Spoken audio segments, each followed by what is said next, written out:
Hi, this is Dr. Jim Fazone. I'm here with Gary Mattia, and you are in the principal's office. Hi, I'm Dr. Jim Fazone, and you're in the principal's office. You were with us last week. We were talking about several things about pleasure reading, but today we're going to talk about tips for studying at home during our current situation. We have with us Nick Sukowski. He's our producer director, and Gary Mattia.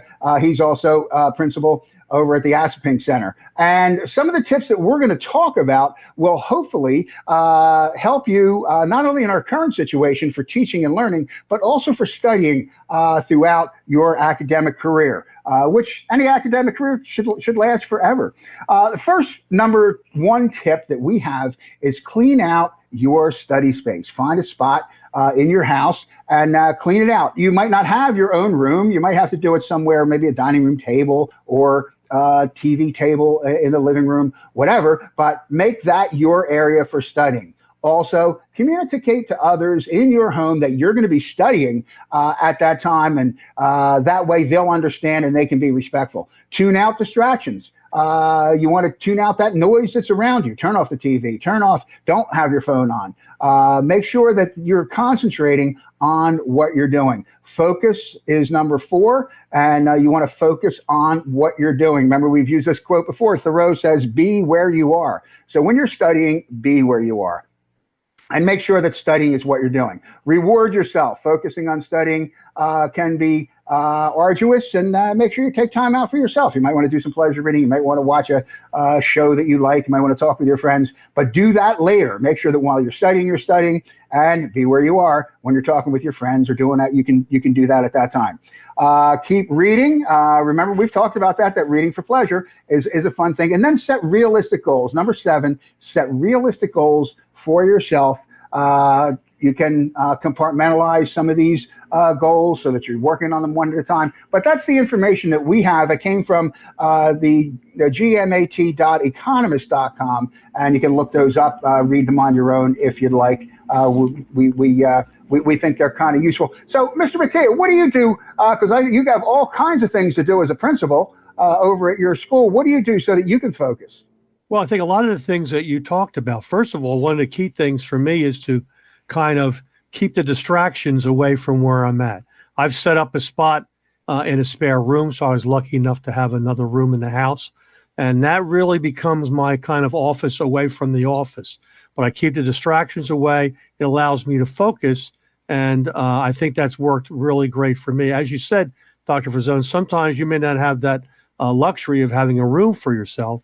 But if you're setting up at the dining room table or kitchen table or even in your own room, it's important to let everyone know that this is my space and this is where I'm working, because you're actually working on your schoolwork, and you can't have those distractions and things during the day when you're supposed to be tuned into your class. So that's big for me, I think. And, everyone has to realize, this is a priority. You need to make sure that you're working hard and that people are respecting what you've asked them to do for you. And sometimes you will get off task. If you notice behind me, we have our friends from the prom, Bernice and D'Artagnan, and they're not really interrupting. And the main reason they aren't because they're rooms and they wouldn't interrupt. However, we could also always, my cat comes out here, Frankie, Frankenstein's her name, but Frankie for short. And if she walks across the keyboard, she'll turn the whole show off. So things can happen, but let's try to keep them to a minimum. And then if something does, sometimes mom or dad, parent or guardian may ask you to do something, while you're studying, you have to stop, but then try to get back to it and pick up where you left off. Mr. Sukowski, you had to want to let us know, our listeners know about and viewers about the podcast, correct? Yes, I do. We are continuing the MCTS experience with Mr. Nash and Mr. Orff, and we have also added the audio versions of these shows to our podcast that's also on the MCTS experience, and we're going to have that up this week to start the new year. So it'll be a great way to learn more from other staff members from Mercer County Technical Schools so that we can really give every information we can possible to all the parents out there and students. Okay, very good. And we hope everyone does tune in. Before we leave, I want to go over 1 through 7, the tips that we went over today. Number 1, carve out and clean out your study space. Number 2, communicate to others in your home that you will be studying. Number 3, tune out distractions. Number 4, focus.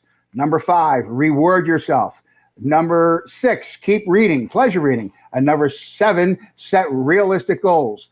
Do we have anything else for today? Or Well, I just wanted to remind everyone, as we are all virtual at this time, it is extremely important that you check in with your teacher each day, because the teacher then can mark you down as being present in the class, and that attendance is a great, a great part of being here and doing your work. So please let the teachers know that you're here every day. Check in. If there is a day when you're not feeling well, and you're ill and you can't come in, it would be great if you could reach out to the teacher and let them know that as well. But it's very important. If you're struggling with something, if you have some difficulties, again, ask your teacher. They can certainly give you some help in those areas where you're having difficulties. While all this is different, I think we're getting much better at it. And I think we need to, as we move forward, just continue to work as hard as you possibly can.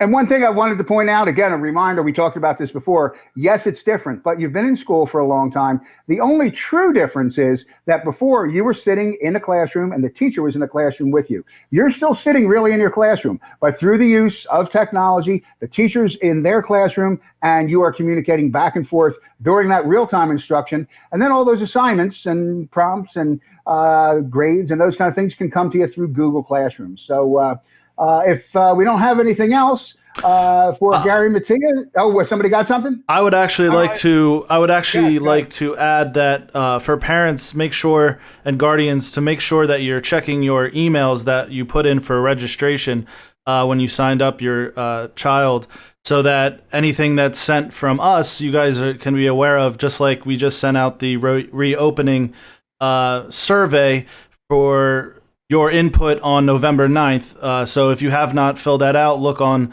your emails and make sure you can complete that survey as soon as you see it. So, if there's nothing else, Gary Mattia, Nick Sukowski, Bernice, D'Artagnan, and myself, Dr. Jim Fazone, we will see you next week in the principal's office. Bye-bye.